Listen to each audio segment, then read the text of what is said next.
a name you know, and a bird you probably don't. Yet. I'm Scott Linden. Welcome to the Upland Nation podcast. We got a great show in store for you this week. We head deep into the sagebrush in pursuit of America's biggest grouse. Our guide, a name you know extremely well, Andrew McKean, will dig deep into his background and what he's doing these days. Former boss of mine, among other things. Looking forward to our discussion. But that's not all. We'll talk about public access. I just got back from a scouting trip in north central Nevada, so I'll brief you on that. Got fresh intelligence on a new spot to go. The Upland Nation podcast is made possible by RuffLand Performance Kennels, Happy Jack Dog Care Products, Huron, South Dakota's Ringneck Nation, and Dr. Tim's Natural Performance Dog Food. Can't wait to get started. Hope you'll pay close attention, and in the meanwhile, I hope you'll do me a favor when you're done listening today. Review the podcast at Apple Podcasts. Sure appreciate that. That's how we get more people involved, joining the discussion and joining the Upland Nation. Tell one person, and you'll be doing me a big favor. That's all I ask. Thank you very much. Well, how was your week, your weekend? Over here, it's getting mentally prepared for, well, you know. My season is going to start a little earlier than most. I'll be out in that sage country in Montana, hunting with my good friend Al Gadori and another good friend Tom. Tom's first sharptail hunt. So we're getting ready for that in many ways, including going out to, actually, Tom and I finally shot together some clay targets over at the Sporting Clays range, and Tom was breaking in a new butt pad on his gun, which is relatively new, and I am still, as usual, working on that instinctive style of shooting and getting better. I have been humbled enough by some of the tough targets, so I'm picking the good ones, the ones that I claim resemble bird-like targets as opposed to those wacky things some of the Sporting Clays shooters enjoy breaking. I can't. Also working with Flick. He is just about there, which means, of course, it's time for another plateau. If we're lucky, that's as far as it gets. But he is steady to wing shot and fall. Now adding shotguns to the mix and hoping that he maintains his gentlemanly demeanor. You know, the biggest challenge around here, maybe for you too, is it's so dang hot. How do you get enough miles on your dog? It's early mornings for us, and then, well, yesterday we had a hellacious hailstorm. So the first thing I did was go out right afterwards. Yeah, I probably shouldn't have done that. But it was cool, so we could get another couple miles in with Flick and trying to keep him in good shape. It's 2-3 days in a row of 20, 25 miles out in the west here. And so he and I both got to get into better shape.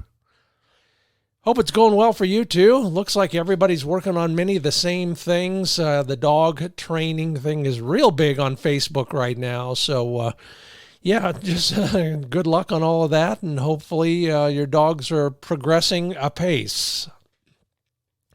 Trying to keep you up to date on some of the things that are interesting out there that might be of value to you. You probably know this. Your wallet is probably bruised and battered. The cost for pet food ingredients up 20% since the pandemic began.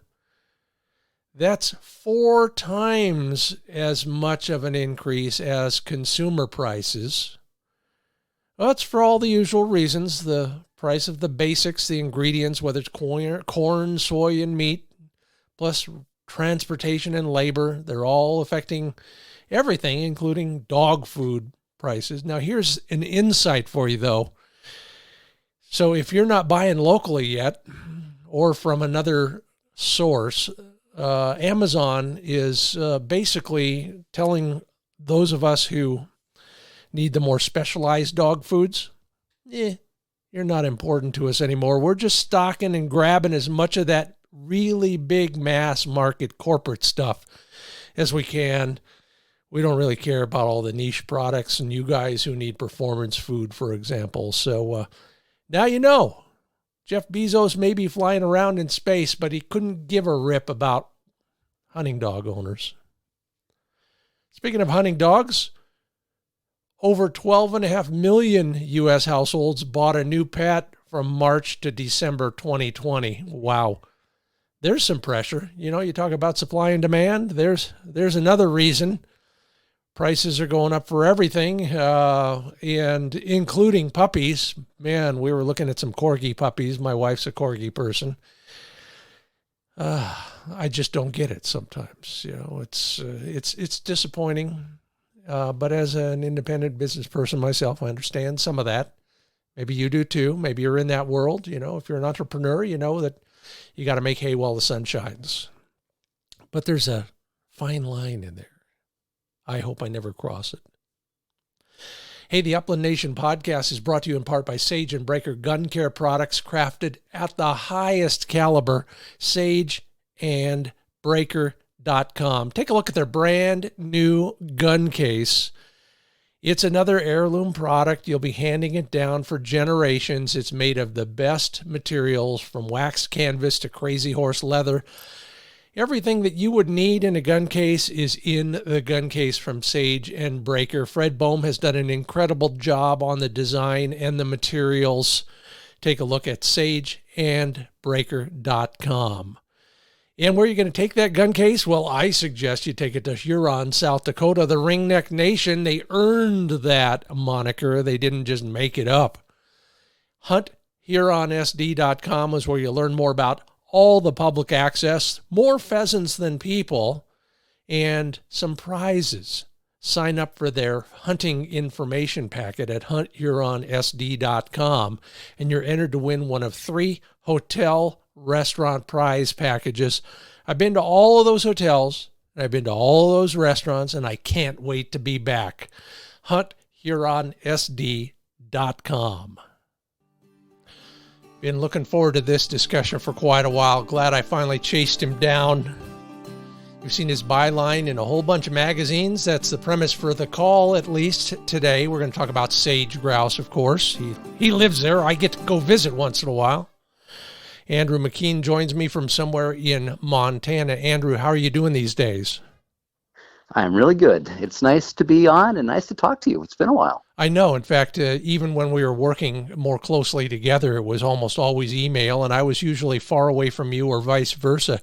What have you been up to? Let's just get caught up here. It's been so long. I feel like I'm at a high school reunion, and I should, compare the picture on your badge with the real thing. Give me a little backstory on you, and then we'll catch up from there. Yeah, really, to kind of close the circle a little bit, the last time we were in better touch was when we were working together with the Outdoor Life. Yeah. At the time, I was the editor-in-chief, and you were our man in the uplands, covering kind of all things gun dogs and upland birds. And so, really, the world has changed since then. I was asked to leave my desk as editor-in-chief of Outdoor Life, which has been it's been wonderful. It was not my choice, but I wish I had made it myself. So I am actually back with Outdoor Life in the context of the hunting editor, and I'm sure you've seen a little bit of my work kind of under that cover. But the beauty of it has been it's freed me to work for everybody else as well. So that's probably what you're referring to as seeing bylines in lots of different places. There's no shortage of work, as I've discovered, and it's wonderful work. So I still have as a beat kind of the great outdoors and public policy and conservation sort of writ large. I am talking to you from my homeland of northeastern Montana. I live in Glasgow.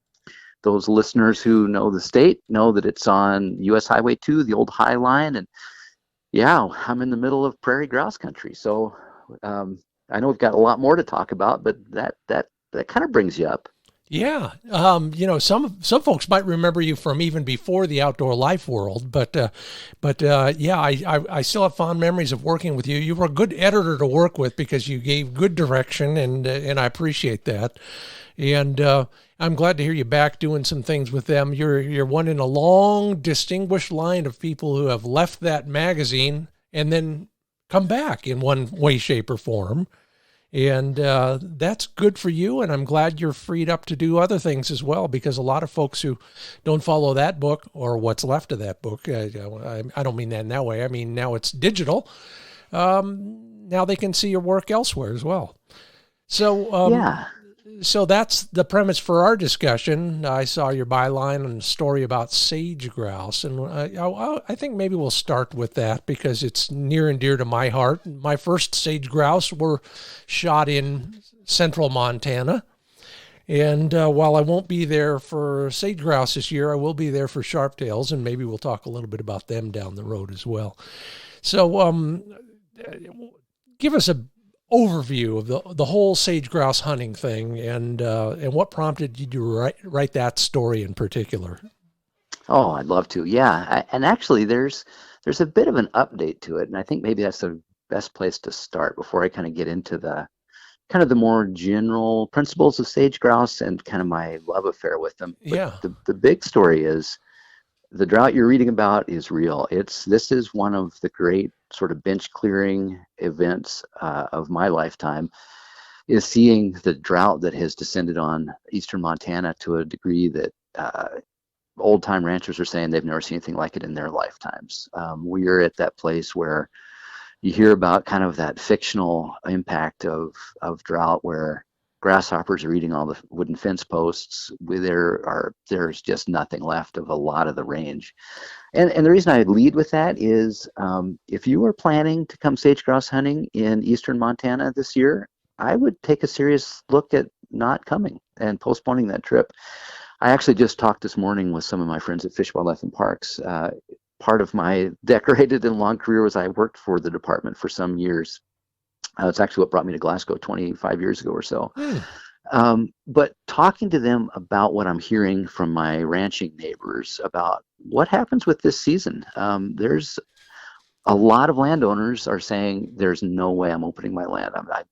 I'm so afraid of fire risk right now that I just can't in good conscience open my gates to people. Plus, they often follow that up with saying, plus, animals are so stressed right now, I don't know how you can in good conscience hunt them right now. They're all concentrated around water, what little water is on the landscape. And so I just throw that out. I spent some time last night at our county fair, and there's just this sort of drape of despair that hangs over everything, of people having to liquidate their cattle herds, sell their hay. There's just a lot of uncertainty. So I would be remiss if I didn't throw that out, really to lead to say things are not as normal, at least in my part of the world. You know, I don't think I've ever heard it before put in such I guess I'll call it pessimistic terms. But, you know, I was fishing in Nevada last week, and the same thing.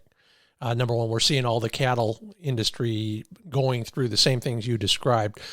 And on the fishing side, a lot of us are pretty attuned to the idea that, well, if it's really warm and the water's low, then okay, if I'm going to fish, I'm going to fish for a couple hours in the morning, and then we're going to leave the fish alone. We're not going to stress them anymore. I've never heard discussion about that in the wildlife world before, but I've seen that 2 or 3 more times in the last couple of weeks. The drought truly does affect wildlife in ways that maybe we hadn't thought about before, from the lack of water to the lack of insect biomass that is not produced because there's no rain, to, you know, what else is there in the drought threat that we should know about, Andrew? It's an interesting dynamic, and it's been kind of fascinating to look at it through the biological lens. Yeah. In some ways, there's so many grasshoppers on the landscape right now that if you are a pheasant chick, or if you are a grouse chick at that kind of stage where you are converting and choosing between soft, palatable insects or, you know, hard grain, or in the case of sage-grouse, some leafy plant, there's no shortage of food. So I think that's one of the happier things about this drought is I think the presence and just the huge biomass of grasshoppers on the landscape right now is actually going to bring some upland birds through pretty well. The problem with it is just what you described, is that secondary cover is just not there. You know, there's pretty good cover for sage-grouse in riparian corridors. that's where they are right now. There's not only shade with the kind of woodier plants, there's some sort of bilious water hanging around there somewhere too. But Yeah. boy, the minute they leave that and get up into the true uplands, there's just nothing there for them.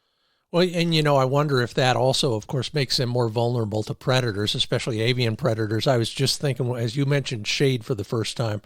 Man, the last 2 or 3 times I've hunted sharptails out your way, we looked for nothing but shade. And of course, like you said, it's almost always near water, but it was critical at that point, and it sounds like it's even more important now. Yeah. So I don't know what's going to happen in terms of if there will be an official sort of suspension of the season, which starts on September 1st, or if there will just sort of be piecemeal, landowners close their specific properties to access. I don't know. And I don't want to pretend that I have any sort of leading indicators of it, but I do think it's useful to just throw that out as kind of the context for our discussion. Yeah, yeah, and good to know. And whether we go this year or next year or we're in another state altogether, there are certain things that we can all learn from you. You live right there. In fact, I think in a previous story or two, you've actually talked about just walking out, basically going out your front door and down to the end of the road and chasing sage-grouse. So the first thing is, give me the exact latitude and longitude of that spot. No? You live right there amongst the sage-grouse, and if we're living, if we're visiting any of the states where there's still a season on those, some of the things you've learned could be valuable to us this year, next year, down the road if there's a season. And we all know looming in the background is that whole threat that at some point all the agreements everybody's made with the private sector and the public sector, they may all go away and we may have no sage-grouse season. So there's an urgency there. Give us a kind of a primer on sage-grouse hunting. Yeah, you bet. And that was kind of the basis for that Gun Dog magazine article. Was I called it our least most durable bird. In the context for that is exactly what you just described. Is who knows what the longer term future is going to be, and if you've been dreaming about hunting sage-grouse, don't put it off too long. Although, as I just introduced, maybe put it off one more year. Yeah.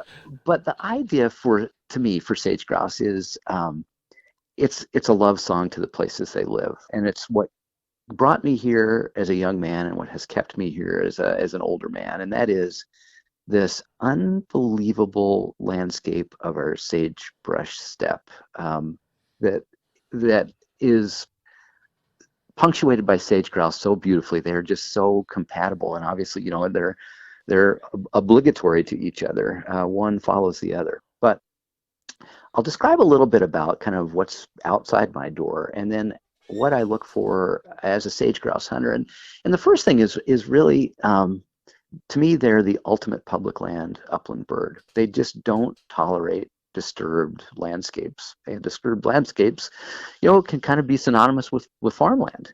So you look for the biggest, most intact chunks of native prairie that that came after our glaciers and everything that sort of brought them up. But big expanses, and in years like this, and really, I'll give you kind of our normal weather regime is our country is at its wettest and sort of most gloriously profuse in June. We get so many rains, even if we've got an open winter, late May all through June, we get great rains that just makes wildflowers bloom. It just makes the prairie look like Ireland.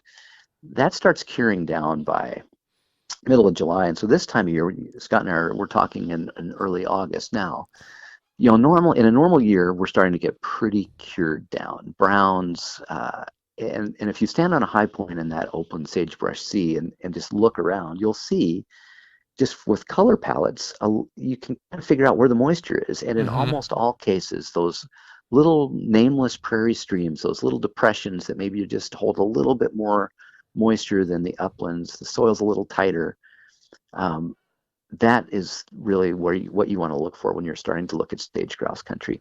I think for a lot of people, and you and I probably started this way, it's just an inscrutable landscape. It's sort of same looking, it's so vast and gigantic. The landmarks are very subtle, and it can be intimidating to somebody. But that's sort of the first cue I would give, is look for those little low spots, riparian corridors, and start to hunt there, because that's where the bugs are. That's where the shade is, like you and I were just talking about. That's where the water is going to be. It's not necessarily where the birds always are, but it's a really good place to start. Yeah, I agree 100%, and I'm sitting here visualizing some of the spots where I've been recently. The other thing that struck me, and this goes way back, I was actually fishing for science. We were doing a Trout Unlimited project down in another aspect of Sage-Grouse country, and we pull into the campground, and there's a traffic cop because there's so many of us there, and he says, "Okay, you go park where the sage-grouse researchers usually camp because they're gone for the weekend," or something like that. And I'm thinking, okay, I got to put two and two together and figure out why they're here. And to me, one of the other strong indicators in a normal year is the height of the sagebrush itself. Have you noticed that as well? Oh, I sure have. What's interesting about our part of the world is we don't have the big Wyoming sagebrush that a lot of the Yeah. Great Basin has. Yeah. That's that big woody, almost looks like bonsai trees. It's like so mature, especially the mature stuff. And there's almost a bower to it. There's a leafy overstructure. We've got more silver sagebrush here, and it's what you might recognize as kind of a single stem. It doesn't get super woody, but what you just described about looking at kind of caliber of sagebrush, I think, is a really good second indicator. Look for the more woody, more mature stuff, and that usually happens in those riparian bottoms, but not always. But yeah, that's a classic indicator of sage-grouse presence. Now let's just every good hunter or fisherman realize at some point you gotta look for a food source, because there's an hour or two in every morning and afternoon when that's where they're going to be. They're probably not going to be too far from it the rest of the time. Give us a quick rundown on how sage-grouse differ from most of the other gallinaceous birds that we're going to hunt in that regard. Oh, I would love to. You bet. I'm actually going to back into the topic like I normally do. Mm-hmm. So one of the things I did when I worked for Fish, Wildlife, and Parks is I helped coordinate our upland bird habitat program. And there was a lot of pressure in the legislature at the time to supplement feed pheasants that were having tough winters.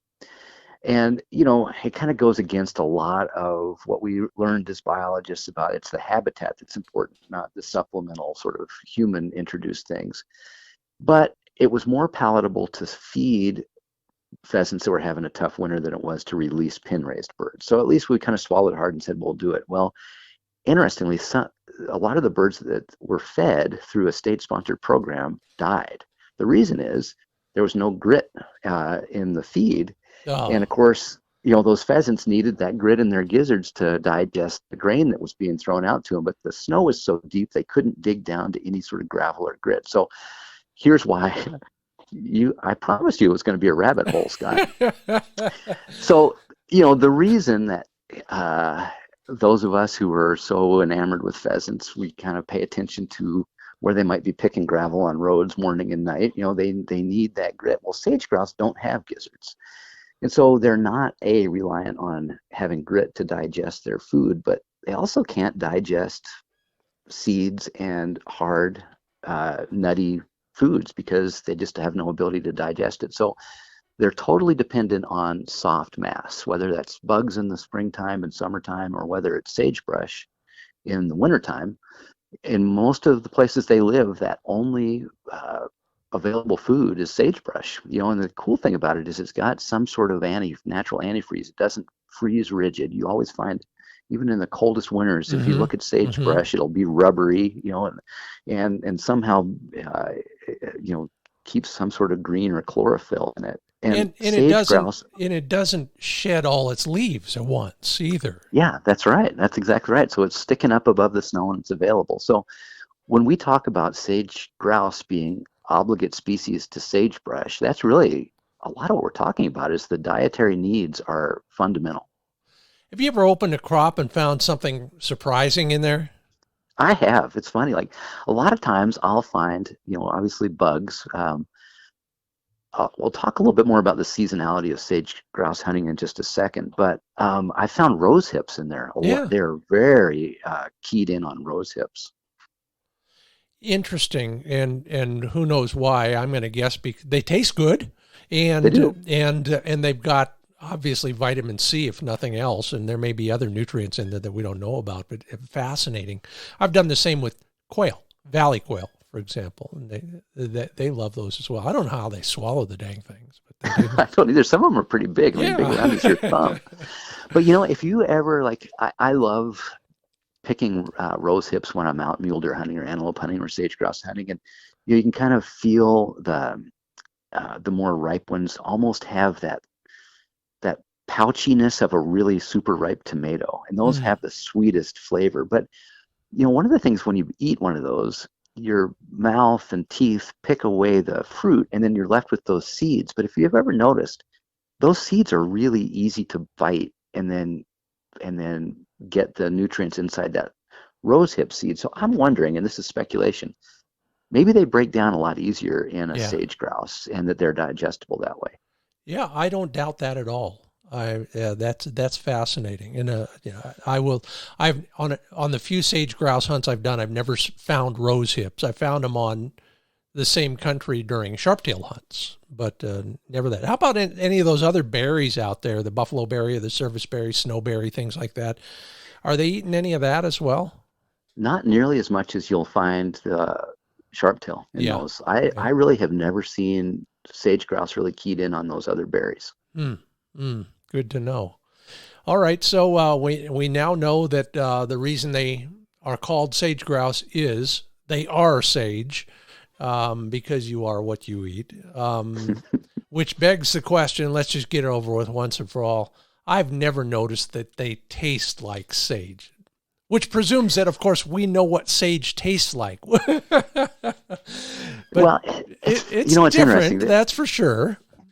oh, it's wildly different. In fact, the first sage grouse I ever brought to hand and then prepared, I think, you know, I think I gutted it and brought it back whole to the house, and I couldn't get that smell of that. It's just sage, like as I said in the story, it's like the very distillation of sagebrush. Yeah. And it's not off-putting, but it's definitely different. But here's what I've noticed is I've eaten lots of sage grouse in my time. The young juveniles are, I think, the most palatable grouse I've ever eaten. They are just beautifully tender and very mild. The big adults, the big bombers that people are maybe hunting for taxidermy reasons to mount, but also to just hold, you know, a 3.5, 4 pound prairie grouse is something just to behold. They definitely have a different flesh. It's more purpley, almost black purple, and it retains that sageness much more sort of deeply. It's just hard to get out of the meat, and so it's still edible. I think it's delicious, but you have to be mindful of how you cook it. Yeah, and we'll get into that in a moment. You're going to get a quick break here, Andrew McKean. This is the Upland Nation podcast. We're going to take a moment here to pay some of the bills, and he'll be back. We'll talk more about, all the other stuff that you've probably wondered about sage grouse, and maybe we'll go down another path or two as well. So stick around, everybody. The Upland Nation podcast is brought to you in part by HappyJackInc.com. That's HappyJackInc.com. They make all of my dog care products, whether it's parasites internal, parasites external, all the other things that will take care of your dog's coat, pads, you name it. If he's got a wound, they got several ways to manage that so that he won't lick it, it won't get infected. Learn more about all the Happy Jack products at HappyJackInc.com. Say hello for me to Manning and Joe Exum. Family owned for 3 generations. And then speaking of family owned, my good friend Doug Sengel at RuffLand Performance Kennels builds the performance kennel that you're looking for. You want to keep your dog safe on a road trip? That's the way to do it. Many of the things about RuffLand kennels are different than everybody else. You can pick a color. You can add accessories that actually fit. They interchange with the boxes so that you can get a system going. They are built like a race car's safety systems for hunters by hunters. Learn more at rufflandkennels.com.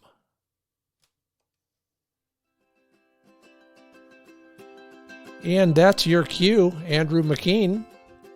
Welcome back to the Upland Nation podcast.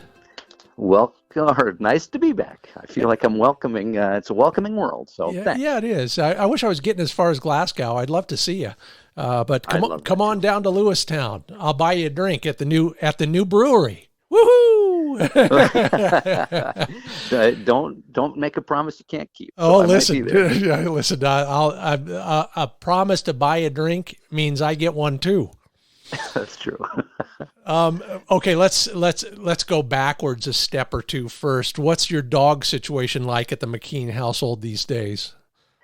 Well, I am living in the orbit of the strangest, most glorious yellow lab of my life. This was going to be the dog that was not going to be a lab. And every lab owner, I think, has this inflection point. They're like, okay, it's time to change. And then Miss Smelly Nellie came my way, and I say she's been the most intriguing dog to me because I've never met a dog that is so I guess less biddable. She's all about herself. Very self-centered dog, but also I would say in terms of hyperbole or qualities, she's also the most athletic dog, the most natural hunter, and the most kind of curious and fun-loving dog I've ever had the ability to share a household with.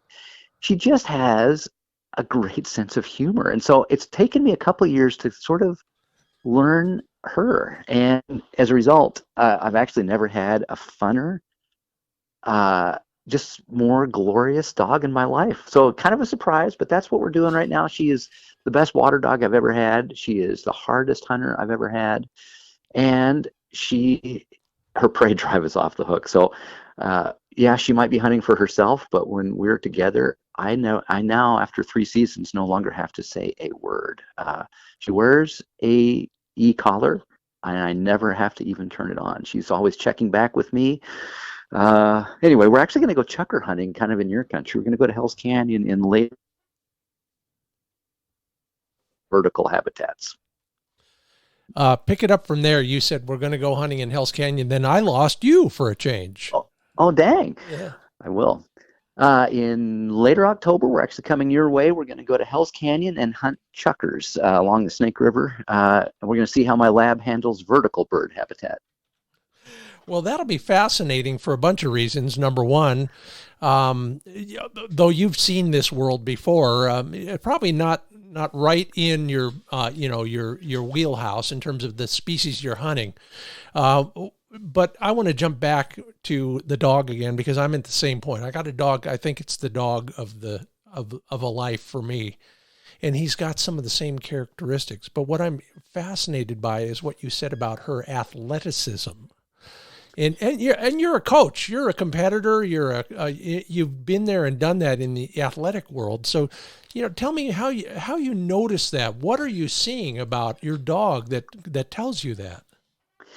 I mean, a couple of things. One, I come from a long distance running tradition, and I'm a distance running coach myself, and still run a lot. And so, the first thing I noticed about Nellie was the size of her paws. She's got wolf-sized paws in an 80-pound lab.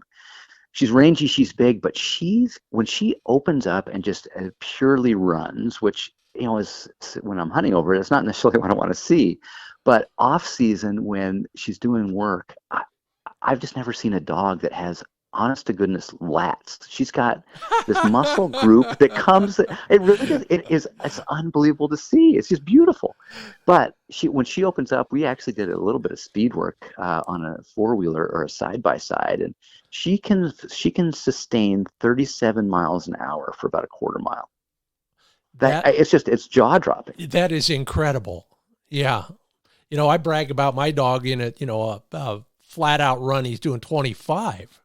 But that is just incredible. Well, good for you. So that's neat to have sort of in the wheelhouse. On the other hand, I don't want her to express that athleticism all the time. Yeah. I want her to hunt close and for me. And so that's been our learning curve is tapping into that instinct, because her first order of business is not to please. And I've never had a lab that didn't have that hardwired into them. They always want to Yeah. please me. Yeah. That's what I had to learn. Now that she does and knows that when she does her part and I do mine, that there's a bird at the end of that relationship, it has changed everything. Again, and I gotta say, and I've learned since that there are a lot of other trainers doing the same thing, and I'm trying to as well, and that is draw that connection, make it indelible. There's, you do the right things, and then you get to hold a bird in your mouth. And some guys will go farther and say, you get to eat a bird. Okay, whatever works for them. But that's fascinating. Was there a light bulb moment in that regard? I have been resistant to e-collars because I've never really needed them. It was really putting that on for the first time, having a little stimulation, and as hard-headed and hard driving as she is, she's a very soft dog. And that was all it took, that she looked back at me, she associated me with encouragement, not discouragement. And I don't know what it is, but I live in the glorious world as an upland hunter, and I think it was repetition too. We'll hunt either for ourselves or for other people, and she'll have 65 pheasant retrieves a year. And when you start to have that kind of, repetition, I don't know if it was a single moment, but it was certainly a single season. Her second season, she put it all together and now lives to bring that bird back. Well, no birds, no bird dog, and vice versa. Yeah. Absolutely. You ever have any? You did. For a while at least. You said you were thinking about a different breed, and my first thought is, man, if I was living in Glasgow, I'd want a pointing dog for all the reasons that everybody else thinks they want a pointing dog. Is that what you were looking at, or were you looking at a different flushing dog? I hadn't quite gotten to what I hadn't refined my search. Yeah. I just knew I wanted something different. I've loved hunting over Brittany's, and there's just something about their style and their home life too. At the end of the day, though, that's really what it came down to. Was as much as I hunt upland birds, I hunt a lot of waterfowl, and I live with this dog for all of those months when we're not hunting. And so that honestly is what kind of in a lazy way returned me to the lab choice. But hard charging sort of German short hair pointing dogs have just never really spoken to me. Well, to each his own. I mean, that's the joy of dogs and hunting, period. And glad it's working out for you. That is spectacular. You doing any fishing out there these days? Quite a bit. I sold my walleye boat, but right now the best fishing in the world is on Fort Peck Reservoir. That sprawling impoundment of the Missouri River, and the pike, smallmouth, and walleye fishing is off the hook. So the best thing about not having a boat is having good friends with boats. I buy a lot of beer for my buddies. Could be a lot worse. Could be. Okay, so I'm going to get selfish for a moment. That's the joy of being the host of the Upland Nation podcast. What do you know about the Charles M. Russell Wildlife Area vis-a-vis bird hunting? Oh, man. Well, that's my homeland, and I'm an elk hunter as well, and it's really where I learned elk behavior and elk habitats. I love that country. The upland hunting is hit and miss, and it's interesting. I would say it's become better for Hungarian partridge than it has been for almost any other species, and kind of surprising. I'm finding Huns in places that I would associate their cousins chukars with, those high, scabby rimrock ridges. Yeah. Which they may have always been there. I just never really looked for them there. I think there was a memo sent out because a couple of years ago I started noticing the very same thing. Every chukar hunt had a hunt or two in the bag, and they were in that stuff that you didn't think anybody could live in, let alone a Hungarian partridge. Yeah. In good sage or sharptail years, there's some really glorious places on the CMR for sharptails. Mm-hmm. It's just such marvelous country to hunt because it's got so much edge and texture. And as I tell people, it's not mountainous. Mm-hmm. It's got negative relief in terms of the gumbo canyons and the draws, but it's cool country. Well, good. That's on the short list if we stay long enough out there and if the temperatures cooperate. So I might be calling you off the air to talk about that. Okay. That is Andrew McKean. He's the hunting editor now at Outdoor Life, and you see his byline in all sorts of other places as well. And lucky for us that he's doing that for everybody now. I'm Scott Linden, your host. This is the Upland Nation podcast. Let's circle back to sage-grouse because we haven't gotten very practical yet. We did talk about diet and some habitat, but beyond that, whether we got a pointing dog or a flushing dog, let's talk tactics and strategy. You get up on that high point, and you've told us we should be looking for stuff that might be a little moister than most of that country. Then what? I mean, then you're going to walk. There's just no shortcut to that. You're going to cover a lot of ground, and it's not necessarily going to be, friendly, hospitable ground. There's going to be cactus. There's going to be rattlesnakes, and I do want to throw out a word about rattlesnakes because that tends to keep a lot of people away. And I've probably diminished the danger and kind of prevalence of rattlesnakes for years, and I mean years, maybe 15, 18 years. I went without encountering a rattlesnake while sage-grouse hunting. And when trains coming through, and then when small town America. There you go. It's the old Burlington Northern Santa Fe. When I did discover them, it was a manageable situation. I was keeping my dog close, Sure. And she's very averse to rattlesnakes, and so it all worked out. But 2 years ago, I actually hosted a group of friends and family and other folks. It was a fairly big party, and I sent them to a place, kind of a can't miss sage-grouse spot. And I remember telling them, it's the only place I've encountered rattlesnakes. Be careful and stay away from this specific landmark. Well, I got the call you never want to get from the field saying, my dog's been hit. Where's the vet? And I felt, as a host of the situation, I just felt awful that I had steered them into danger. And when they described the encounter, it was, it could have happened to anybody, but these were wide-ranging dogs. They didn't have experience with snakes. And it just reminded me to, anytime I talk about sage-grouse, I do feel like it's important to just throw that out. It's hard to recognize where they're going to be on the landscape, but just be aware that they're there, especially early in the season.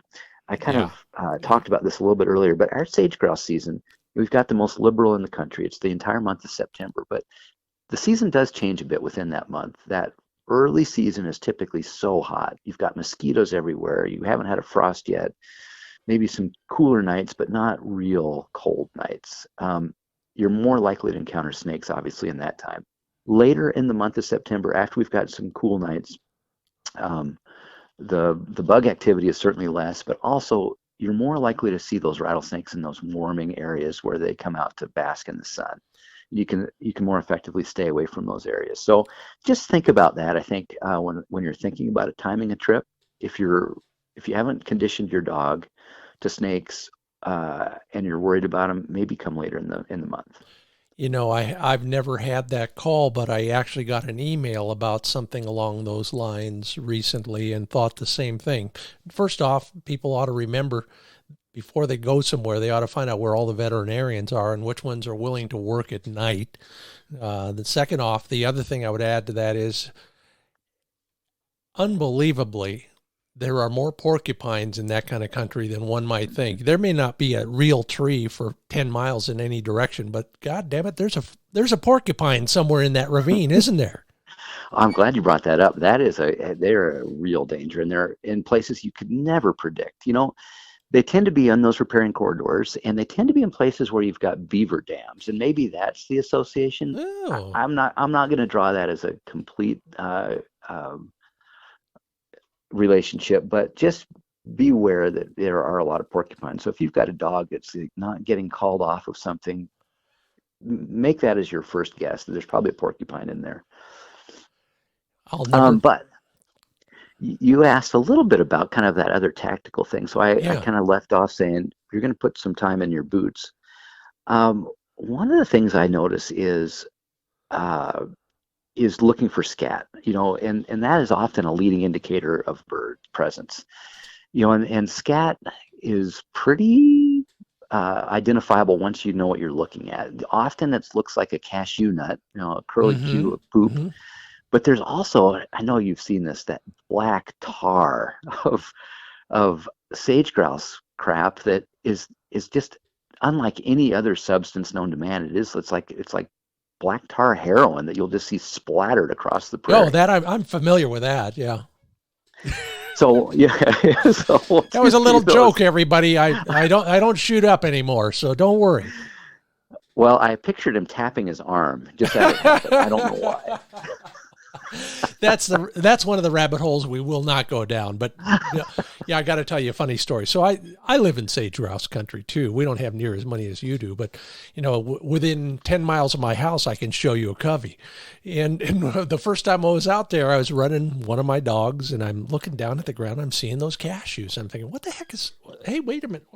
I look up, and my dog's on point. 10 miles from my house. So of course I told my friend, the sage-grouse biologist, and he said, don't tell anybody about that one. We're keeping all that secret. You can't hunt. That unit's never open anyway. But yeah, it is pretty obvious. Either one of those markers. Absolutely. So you're walking along and you're looking for that. And if you're not looking up and looking down when you're hunting, then you're missing half the fun anyway. Oh, that's so true. Yeah. But I actually would ask a question of you. I was about to throw out that I don't think that sage-grouse are particularly stinky birds. But I want to ask you what you think of that, because it doesn't make any sense. But I've often had dogs, if not stumble into sage-grouse, Mm-hmm. they didn't give me nearly the preparation that I might get for a pheasant or a Hungarian partridge. I might agree with that. I haven't had near the encounters that you have, and all of my dogs are, half trained, if I'm lucky. But I've seen, I hunt with mainly pointing dogs, and all the sage-grouse I've ever shot at have been over pointing dogs. But yeah, I might say that they're getting closer, and the birds aren't holding as well, and that sort of thing. And for example, yeah, we see some wild flushes where dogs are, so there may be some of that. Again, think about the birds and where they are and what they eat, and if they're emanating odor at all, it smells a little bit, my guess might be, like the stuff they eat. And the dogs get used to it. They get nose blind to sagebrush. Plus, it's real dry. And so the scent, it's just not the scent conditions are not prime. So, yeah, that's good. I got to ask you this, though, before we go on, because I'm enjoying the hell out of this. By the way, that's the Upland Nation podcast. That's Andrew McKean. I'm Scott Linden. Well, disturbed landscapes and farmland, cropland, even grazing ground for that matter, are anathema to sage-grouse in most cases. Enough people say, hey, whenever I'm doing that, I'm going to make sure I get along the edge of an alfalfa field. You ever seen that? Oh, I have. But it's not, and I can't say consistently it's early season or winter season. I don't know what it is, if it's the leafy greenery or if it's the bugs in the alfalfa or if it's the shade. Yeah. And maybe it's all of those things kind of in concert. No, it's funny. I talked about that undisturbed landscape at the entry of this conversation. As I actually think about some of my favorite sage-grouse places, I'm going through working grazed pastures. Mm-hmm. I'm going underneath big transmission lines for raptor roosts. I'm going next to winter wheat fields, and I'm finding sage-grouse in all those places. So they're more durable than I may have let on. They're pretty adaptable, but at the end of the day, I find probably more consistently birds in that big open sagebrush than I do on the margins. Yeah, I would agree, but I think you're right. They're a little bit more flexible than the biologists who write the scientific papers might think. But if you're trying to hedge your bets, that's where you want to go. You want to go to that, more pristine country. Absolutely. The other thing I would say about them, and this is also probably a variable that depends on the time of season and how hard they have been hunted, is a lot of times early on, you will have just a big covey rise, and it's amazing the number of birds that come out of the sagebrush.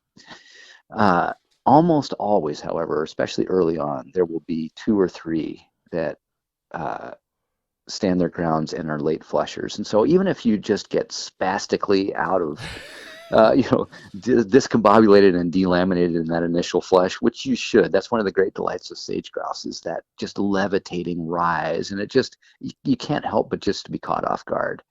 But once you recover your wits, get ready for that second flush, because there's usually going to be one or two singles to get up. You've seen me shoot. It's like I'm watching you. No, yeah, absolutely true. It's funny, as you might know, chukars are the same way. So are valley quail. I've never seen that in bobwhites or the desert birds, but there's always you could call it the dumbest bird in the covey or the smartest bird in the covey, but there's always one, and that's the one I wait for, because I'm usually too far away anyhow, and it's uphill. So. Right. Yeah. So, I mean, there are so many other variations and sort of secondary considerations, but those are kind of the biggest ones. Walk a lot, cover ground. Oh, I guess I would throw out one more, and this is something it's taken me years to notice, is the migratory nature of sage-grouse. Yeah.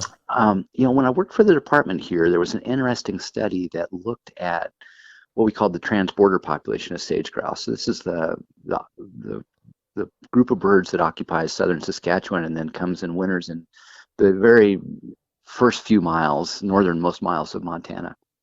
And there were collars that were put on those. Some of the early GPS collars were put on those birds, and the biologist detected that movement over the course of maybe 40 or even 50 miles, much farther than you would think. But then they disappeared.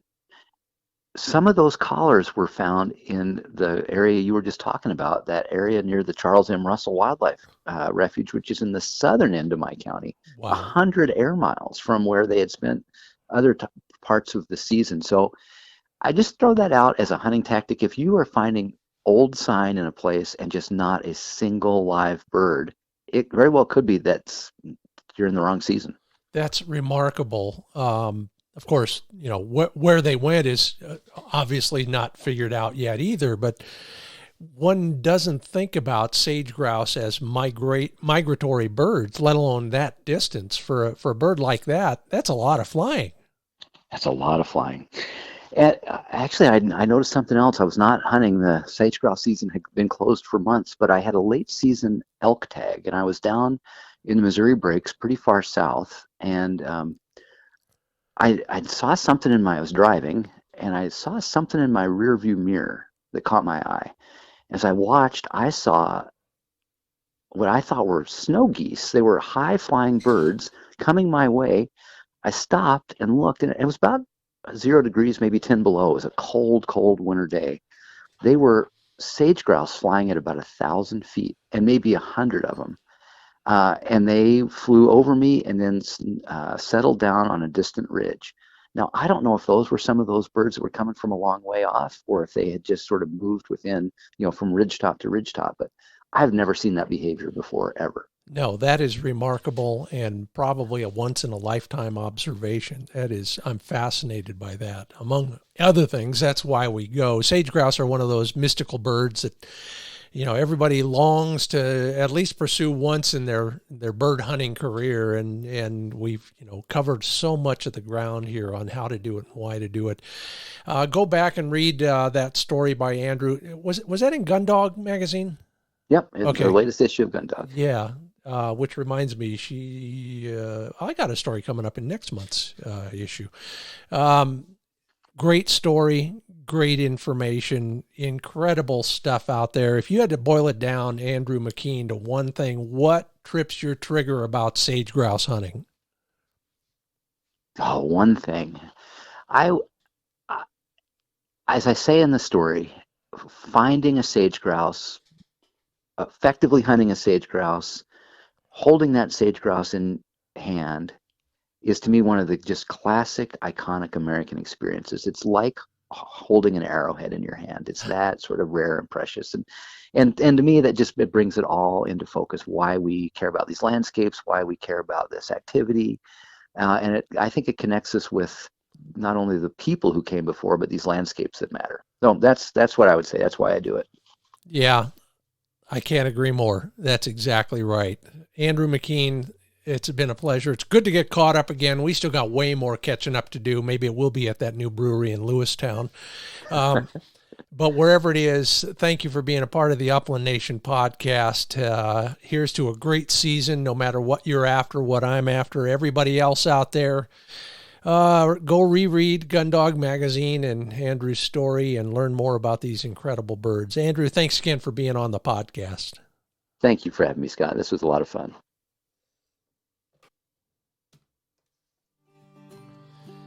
Still got plenty to talk about here, including a chukar and quail spot I just scouted last week. You might want to take a look at for a bunch of reasons. I'll tell you about that in just a moment. First, let me tell you about Dr. Tim's Natural Performance Dog Food. Yeah, that's what I feed Flick. I use the Momentum formula these days. Getting ready for the hunting season, a little bit higher fat, a little bit higher protein than kind of the average. And that's the joy of Dr. Tim's Performance Dog Food. You can choose a formulation that's just right for your dog, whatever life stage, whatever dietary restrictions they have. He's got something for everybody. The guy's a veterinarian. He's a sled dog racer. He knows about dogs and performance. DRTIMS is where you, DRTIMS.com is where you learn more about all that stuff. And if you would like to try one of Dr. Tim's formulations, you'll get 30% off your first order if you use the code Upland Nation. So, my buddy and I meet every year somewhere between his house and my house to fish. And, well, we've hit all the usual spots, so we decided to go a little bit further afield, a little bit further east and north in Nevada than usual. Heard about a new-ish state park. It's actually called the Walker River State Recreation Area.